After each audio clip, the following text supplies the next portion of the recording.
Krishna తెలుగడియో naval hub ఛానల్కి స్వాగతం. నేను మీ కృష్ణ. కురుమద్దాల్ విజయలక్ష్మి గారు రచించినటువంటి ఆఖరి క్షణం అనే నవలను చదువుతున్నాను.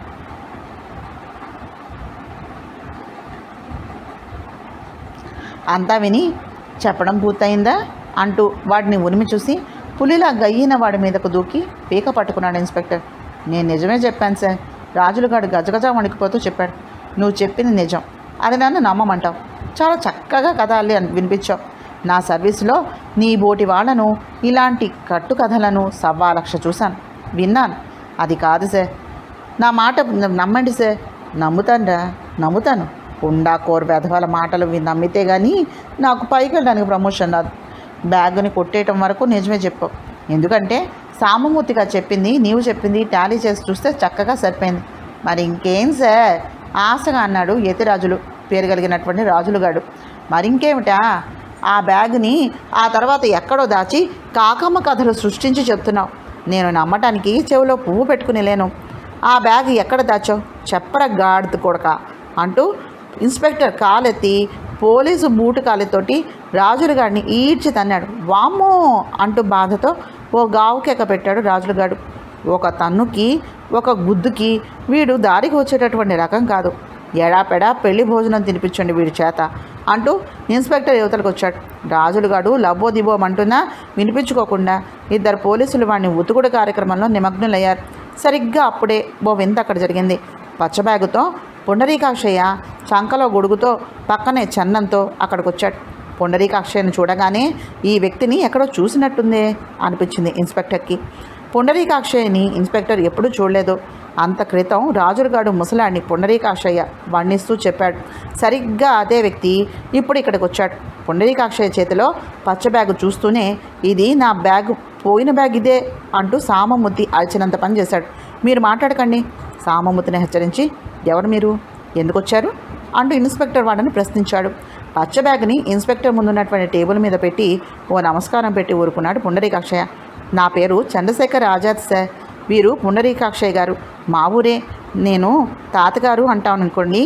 నేను ఇక్కడ ఫ్రెండ్స్ రూమ్లో ఉండి చదువుకుంటున్నానండి. మా అమ్మగారు నా కోసం ప్రతీ నెల పిండి వంటలు చేసి మా నాన్నగారి చేతను మరెవరైనా మా ఊరి వాళ్ళు వస్తూ ఉంటే వాళ్ళ చేతను పంపిస్తూ ఉంటారు. అలాగే ఈ తాతయ్య గారి చేత మా అమ్మగారు పిండి వంటలు చేసి ఈ పచ్చ బ్యాగుతో సర్ది పంపారట. దారిలో ఎన్నో అవకతవకలు జరిగి ఎలాగో అలా ఈ రోజుకి ఇక్కడికి చేరారు మా తాతగారు. మా అమ్మగారు పంపినటువంటి హల్వా నాకు తినిపిద్దామని తాతగారు బ్యాగ్ తెచ్చారు. చన్నం చెప్తూ ఉంటే ఇన్స్పెక్టర్ ఆగాగు అంటూ మధ్యలో అడ్డు తగిలి బ్యాగులో హల్వా బదులు ఖరీదైన నగలు ఉన్నాయి, ఆమె కరెక్ట్ సీరియస్గా చిరునవ్వు జోడించి అడిగాడు. మీకెలా తెలుసు సార్ ఆశ్చర్యంతో అడిగాడు చంద్రం. తెలుసు, ఈ ఉద్యోగం అలాంటిది. మీ తాతగారు ఏమీ మాట్లాడటం లేదేమిటి? చిన్నపిల్లాడివైనా నువ్వు ధైర్యంగా ఉన్నావు, మాతో మాట్లాడగలుగుతున్నావు. మన దగ్గర న్యాయం ఉంటే మనం చెప్పేది సత్యం అయితే దేనికి భయపడన అవసరం లేదు అని మా టీచరు చెప్పారు సార్. ప్రతి చిన్న విషయానికి భయపడితే మనం ముందుకు సాగలేం కదండి. బ్యాగులో హల్వా బదులు నగలు చూసి తాతగారు ఇది ఎలా జరిగిందో తెలియక భయపడిపోయారు. మా అమ్మ పచ్చ బ్యాగులో పెట్టినటువంటి పిండి వంటలు చూపి పైన హల్వా పెడుతున్నాను అని చూపించి ఇది మీ చేత్తో చందానికి తినిపించండి అని చెప్పిందట. తాతగారికి పోలీసులంటే మహాభయం. ఇవి చూస్తే ఖరీదైన నగల్లాగున్నాయి, దగ్గర ఉంచుకోవటం మంచిది కాదు, ఎవరికైనా చెప్పటము మంచిది కాదు. నిజం చెప్పి పోలీస్ స్టేషన్లో ఇన్స్పెక్టర్ గారికి అందివ్వటం ఉత్తమమైన పద్ధతి అని తాతగారికి నచ్చజెప్పి ఇరువురం కలిసి ఇక్కడికి వచ్చాం. ఇవి ఎవరి నగలో మీరు ఎంక్వైరీ చేసి అంత అవసరం లేదు.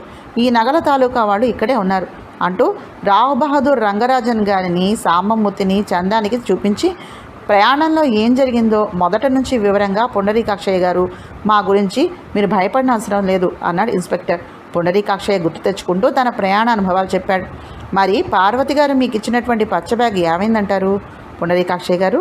పుండరీకాక్ష ఓసారి అయోమయంగా చూసి తలగొక్కున్నాడు. నాకు అసలే మతిమర్పండి. పార్వతి ఇచ్చింది పచ్చ బ్యాగే. 1కి 10 సార్లు పార్వతి చెప్పడం వల్ల బాగా గుర్తు పెట్టుకుని బ్యాగుని నా వెంట తెచ్చుకున్నాను అని చెప్పాడు. 1 మినిట్, ఓ కుర్రాన్ని పిలిపిస్తాను, వాడిని గుర్తుపట్టగలనేమో చూడండి అని పుండరీకాక్షయ్యతో చెప్పి రాజులుగాడిని లాక్కురండి అంటూ కానిస్టేబుల్కి చెప్పాడు ఇన్స్పెక్టర్. రాజులుగాడిని లాక్కొచ్చారు. కానిస్టేబుల్ మరో నిమిషంలో అక్కడికి. నేను చెప్పిన ముసలాడు వీడే సార్, వీడే అమ్మయ్యో, ఈ బ్యాగ్ కూడా ఇక్కడే ఉందే అంటూ పుండరీకాక్షయ్యను చూసి యతిరాజుగాడు అరిస్తే, వీడే ఆ పుండాకూరు ముండాగాడు, వీడే మొదట్లో నా పక్కన కూర్చుంది, ఆ తర్వాత నా బ్యాగును తీసుకుని పారిపోయింది వీడే సార్, మళ్ళీ బ్యాగ్ తీసుకుని పారిపోతాడేమో, గట్టిగా పట్టుకోండి సార్ అంటూ లబలబలాడిపోయాడు పుండరీకాక్షయ్య. డోంట్ వరీ, ఇంకా అలాంటి ప్రమాదం జరగదు అని బ్యాగ్ తెచ్చి మీ నగలన్నీ సరిగ్గా ఉన్నాయో లేవో చూడండి అన్నాడు ఇన్స్పెక్టర్. రావు బహదూర్ రంగరాజన్ గారు బ్యాగ్ తెరిచి నగలు తీసి అన్ని నగలు ఉన్నాయి. ఆ తర్వాత యతిరాజు గారిని మళ్ళీ లాక్కెళ్ళి కడకటాల వెనుక పడేశారు. ఇన్స్పెక్టర్ చందాని అభినందించారు. రావు బహదూర్ రంగరాజన్ గారు కూడా చందాని అభినందిస్తూ ఉండగా అక్కడ మరొక వింత జరిగింది. శివరావు, పార్వతి, మోహనరావు, రామానుజాచారి లోపలికి వచ్చారు. చందాని చూస్తూనే, నాయన చంద్రం అంటూ ఓ గావుకెగ పెట్టింది పార్వతి. అమ్మా అన్నాడు చంద్రం. మళ్ళీ నేను ఇలా చూస్తాననుకోలేదు బాబు, నీకేం కాలేదు కదా? చందం శరీరాన్ని ఆప్యాయంగా నిమురుతూ పార్వతి అంటూ ఉంటే అక్కడ ఉన్న వాళ్ళకి ఏమీ అర్థం కాలేదు. ఇదంతా ఏమిటి పార్వతి, నీవెళ్ళెక్కడికి వచ్చావు? పుండరీకాక్షయ్య అడిగాడు. ఈ బ్యాగ్ మాది, దీనిలో విషం కలిపినటువంటి హల్వా ఉంది, శివరావు కంగారుగా అన్నాడు. రావు బహదూర్ రంగరాజన్ గారి వద్దనున్నటువంటి పచ్చ బ్యాగును చూస్తూ కంగారుగా, అందరూ కొద్దిసేపు మాట్లాడకండి, నా ప్రశ్నలకు జవాబు చెప్పండి, విషం కలిపినటువంటి హల్వా ఏమిటి? ఇన్స్పెక్టర్ అనుమానంగా అడిగాడు. శివరావు జరిగింది చెప్పాడు. అది జరిగింది సార్, పుండరీకాక్షయ్య గారికి అందించినటువంటి పచ్చ బ్యాగు ఎలా మాయమైందో ఆ దైవానికి తెలియాలి, కానీ చందాన్ని సజీవంగా చూస్తామో లేదోనని ఈ ఆఖరి క్షణం వరకు అందరం ప్రాణాలను గుప్పెట్లో పెట్టుకుని ఇక్కడ దాకా రాగలిగామంటే అదంతా ఆ దైవం ఇచ్చినటువంటి బలమే మా యందు ఉండటం. మోహన్ రావు అన్నాడు చివరికి. విషం కలిపి చేసినటువంటి హల్వా ఉంచినటువంటి పచ్చ బ్యాగ్ ఏమైందో కానీ అనరు ఒకే చోటికి చేరటం వల్ల అసలు ఏం జరిగిందన్నది వివరంగా అందరికీ తెలిసింది. రావు బహదూర్ రంగరాజన్ గారు అప్పటికప్పుడే 5,000 రూపాయలు తీసి పుండరీకాక్షయ్యకి అందించకపోతే నాదేముంది, ఇదంతా చందానికి పంపినటువంటి హల్వా వల్ల వచ్చింది, పార్వతికి ఇవ్వాలి ఈ 5,000 అన్నాడు పుండరీకాక్షయ్య. పార్వతి పచ్చ బ్యాగు అన్నాడు శివరావు. బ్యాగు తెచ్చి చూడకు అన్నాడు మోహన్ రావు. ఆఖరి క్షణంలో అంతా మంచి జరిగింది అన్నాడు రామానుజాచారి. బాబాయ్ చేతిలో ఎవరైనా ఆ బ్యాగ్ కొట్టేశారేమో, దానిలో విషం కలిపినటువంటి హల్వా కూడా ఉంది, పొరపాటున అది ఎవరైనా తింటే భయంతో అంది పార్వతి. ఈయనకు మతిమరుపు అని చెప్తూ ఉన్నారు కదా, అక్కడ ఆయన ఇంట్లో బ్యాగ్ మర్చిపోయి ప్రాణమై ఉండుంటాడు, వెంటనే అక్కడికి వెళ్ళి చూడండి ఇన్స్పెక్టర్ నవ్వుతూ అన్నాడు. ఆయన మాటలకు అందరూ నవ్వేశారు. రావు బహదూర్ రంగరాజన్ గారు 5,000 రూపాయలను చందానికి ఇచ్చారు. అందరూ వద్దన్నారు, చందము వద్దన్నాడు. ఇది నా సంతోషపూర్వకంగా ఇస్తున్నటువంటి బహుమతి, లక్షలాది విలువ చేసేటటువంటి నగలు మళ్ళీ మాకు దొరికాయి. జేబు దొంగ రాజులగాడు వివరంగా చెప్పడం వల్ల మా మేనేజర్ తోటి నగలు పంపించే విషయం తెలిసినటువంటి మూడో వ్యక్తి మా లెక్కలు రాసే గుమాస్తా గురుమూర్తి. ఎందుకంటే గురుమూర్తిని వర్ణించి చెప్పాడు కదా, ఇంటికి వెళ్ళంగానే వాడి పని చూస్తాను అని రావు బహదూర్ రంగరాజన్ ఆనందంగా 5,000 రూపాయలని బలవంతంగా చందం చేతిలో పెట్టి ఘనంగా పుట్టినరోజు జరుపుకోబోయ్ అని బుగ్గ మీద మీటి మేనేజర్ సాంబమూర్తితో కలిసి వెళ్ళిపోయాడు. అందరూ కలిసి ఇన్స్పెక్టర్ వద్ద సెలవు తీసుకుని పోలీస్ స్టేషన్ నుంచి ఇంటికి బయటకు వచ్చేశారు. ఆ తర్వాత చంద్రం రూమ్కి వెళ్ళారు. రామానుజాచారి కొడుకుని తీసుకుని వెళ్ళిపోయాడు. చంద్రం పుట్టినరోజు మన ఇంట్లో జరుపుదాం, అందరం కలిసి ఊరికి వెళ్దాం అంది పార్వతి. ఆ సాయంత్రమే చంద్రము అతని స్నేహితుడు సుబ్బారావుతోటి సహా అందరూ కలిసి ఊరికి బయలుదేరారు. పచ్చ బ్యాగ్ సస్పెన్స్ మాత్రం అలాగే మిగిలిపోయింది. పుండరీకాక్షయ్య తలుపు తాళం తీశాడు. పుండరీకాక్షయ్య ముందుగా గదిలో కాలు పెట్టాడు. ఆయన వెనకనే ఒక్కొక్కరు లోపలికి నడిచారు.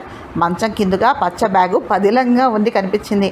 నా మతి మరుపు మండిపోను, పచ్చ బ్యాగు ఇక్కడే ఉంది అన్నాడు పుండరీకాక్షయ్య. మతి మరుపు వల్ల చాలా మేలు జరుగుతుందని ఈ అనుభవం ద్వారా తెలిసిపోయింది కదా బాబాయ్. శివరావు తేలికపడ్డ మనస్సుతో అన్నాడు. నాకు మతి మరుపు వస్తే బాగుండు నవ్వుతూ అన్నాడు మోహన్ రావు. ఇప్పుడు నా ప్రాణం పూర్తిగా కుట్టుబడింది. ఈ బ్యాగ్ ఎవరైనా బాబాయ్ చేతిలోంచి దొంగలించారేమో, బ్యాగులోని హల్వా తిని ప్రాణాలు కోల్పోయారేమోనని హడలి చచ్చాను. తెలిసి చేసినా తెలియక చేసినా నేను చేసిన హల్వా తిని ఆ పై ప్రాణం పోయి ఉన్నట్లయితే ఆ పాపము ఆ నేరము నాదే అయ్యేది అంది పార్వతి. అమ్మా, ఇప్పుడు ఆ బ్యాగులో ఉన్న హల్వాని ఏం చేద్దాం? చంద్రం అడిగాడు. విషం కలిపిన హల్వాని కాకులు కూడా తినకుండా పారేయాలని చంద్రం ఉద్దేశం. గంగలో కలుపుదాం నవ్వుతూ సలహా చెప్పాడు సుబ్బారావు. హల్వా చేసిన హడావిడి ఆఖరి క్షణం దాకా హడలు పుట్టించి చంపింది. అది చాలకనా బాబు గంగలో కలపడం? అప్పటికే ఆ గంగమ్మ పాపం సర్వపాపాలను సర్వకర్మష విషాలని తన కడుపులో దాచుకుని ఉంది. ఇంకా ఈ విషం కూడానా? వద్దు వద్దు అన్నాడు పుండరీకాక్షయ్య. ఆయన కంగారుకు, ఆయన అన్న తీరుకు అందరూ నవ్వేశారు. అందరి మనసులు పచ్చ బ్యాగ్ని అక్కడ చూడంగానే తేలికపడ్డాయి. పచ్చ బ్యాగ్ మాత్రం తనకేమీ పట్టనట్టుగా ఇంకా అక్కడే అలాగే ఉంది. మరి పచ్చ బ్యాగులోని విషం కలిపినటువంటి హల్వాకి ఆఖరి క్షణం ఎప్పుడో కాదు, ఇదిగో ఇప్పుడే.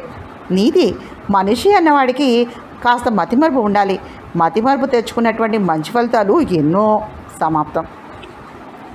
అన్నిటికన్నా నిజాయితీతో కూడినటువంటి ప్రేమ చాలా గొప్పవి కదండి. ఈ కథ అయితే నాకు చాలా బాగా నచ్చింది. మరి మీ సలహాలు సంప్రదింపులు కూడా నాకు తప్పకుండా తెలియజేస్తారు కదా. నమస్తే.